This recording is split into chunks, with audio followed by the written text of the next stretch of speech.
Entonces ahí sería mejor poner, por ejemplo, a la orden de la autoridad competente, porque se da la posibilidad de que yo sea exportador, pero no sea productor de las mercancías, sino lo que esté haciendo es distribuir esas mercancías. O le compro, qué sé yo, la producción a varios productores y pues la remito, o yo sea el que la exporto, o sea, no estoy produciendo. Entonces, eventualmente yo no quisiera que esa información sea revelada, si no es a solicitud de la autoridad competente. Entonces ahí puedo poner a la orden de. Viene información respecto al importador de las mercancías, igualmente hay que poner el país del importador. Son datos muy importantes, sobre todo en este tratado. Todos los certificados deben ir debidamente llenos, pero en el certificado con China debemos tener muchísimo cuidado porque nos referencia el artículo 45 muchos aspectos por los cuales ni siquiera puede ser rechazado, sino que si no vienen tal cual están en el certificado, sencillamente se les deniega las preferencias arancelarias.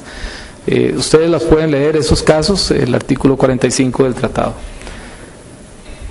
Viene información sobre el modo de transporte y la ruta que se lleva, y ahí ponen hasta donde sea conocido. Recomendación: siempre se va a saber por dónde va a salir, por lo menos la mercancía, por qué puerto y a qué puerto va a llegar. Si ustedes conocen toda la ruta, pues en buena hora. Por ejemplo, si es aérea, qué sé yo, San José, Los Ángeles, China, pues no hay ningún problema. Si no conocemos, digamos, cuál va a ser la ruta de la línea aérea, entonces lo que vamos a poner ahí es San José y el puerto de llegada en China. Por lo menos esos datos tienen que ir en el certificado de origen, so pena de que eventualmente les sea denegado el trato arancelario preferencial si no van. Una particularidad de este tratado es el número de ítems, donde se establecen un máximo. Lo hago manual. Un máximo de 20 ítems, es decir, 20 mercancías diferentes que se pueden establecer en un mismo certificado de origen. El número de paquetes, la descripción de la mercancía.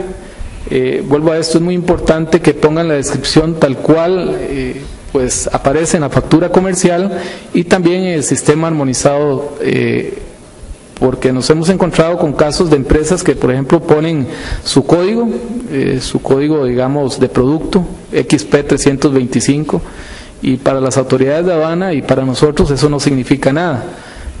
Diferente es si nos dice, por ejemplo, desinfectante XP325, son cosas totalmente distintas y es la descripción tal cual lo exige el certificado de origen. La clasificación arancelaria también es muy importante, es a 6 dígitos, el criterio de origen, el cual ya pues la empresa va a conocer de forma real en razón de que pues ha llenado su declaración previa, el peso y finalmente los datos relacionados a valores y numeración de factura y fecha de factura.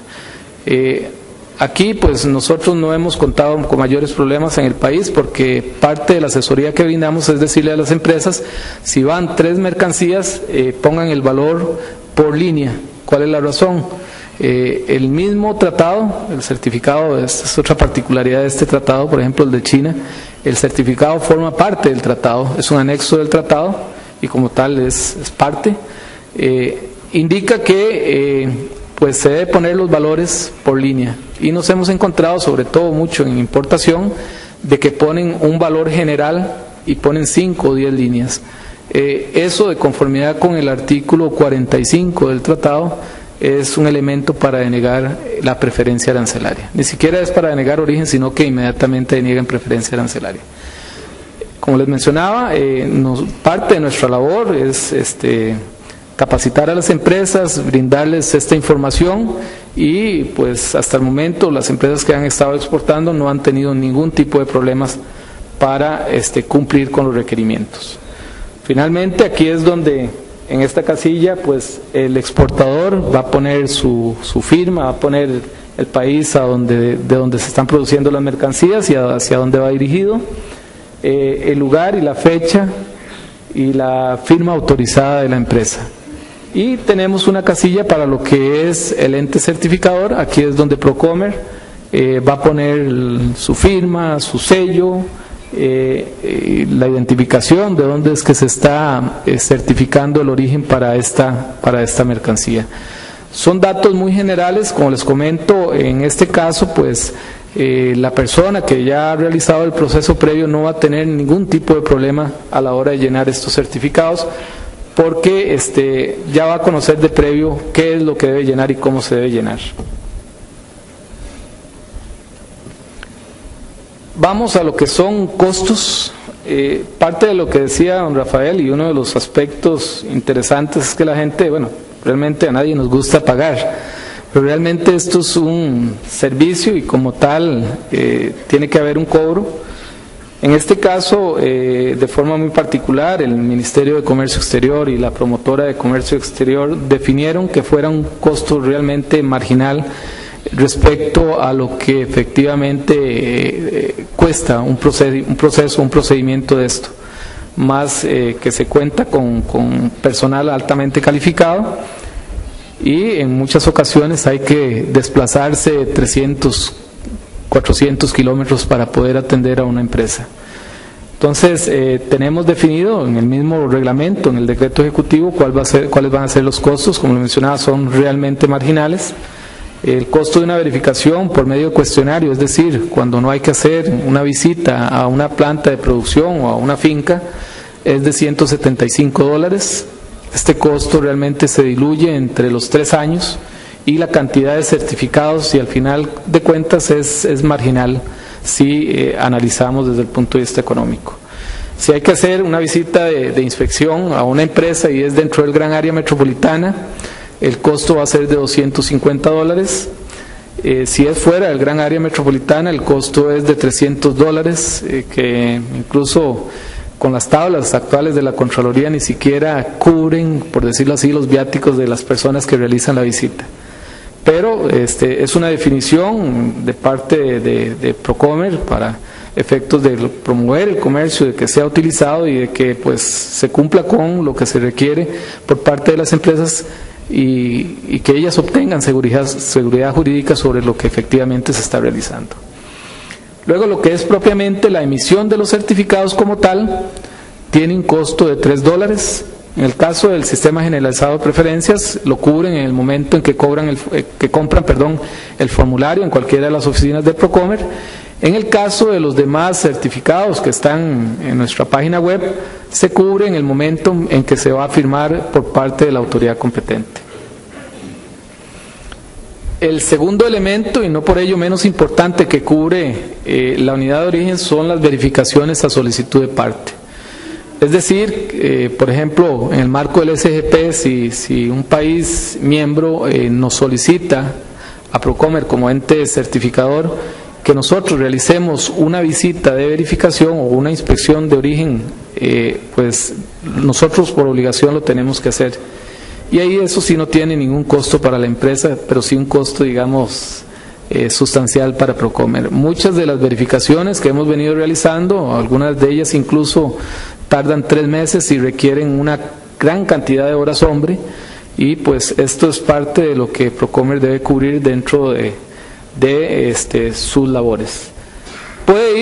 Estas verificaciones pueden ir a solicitud de parte, pueden ir desde sencillamente determinar si el certificado es auténtico y nos dice, mire, requerimos saber si esta firma y este sello son auténticos.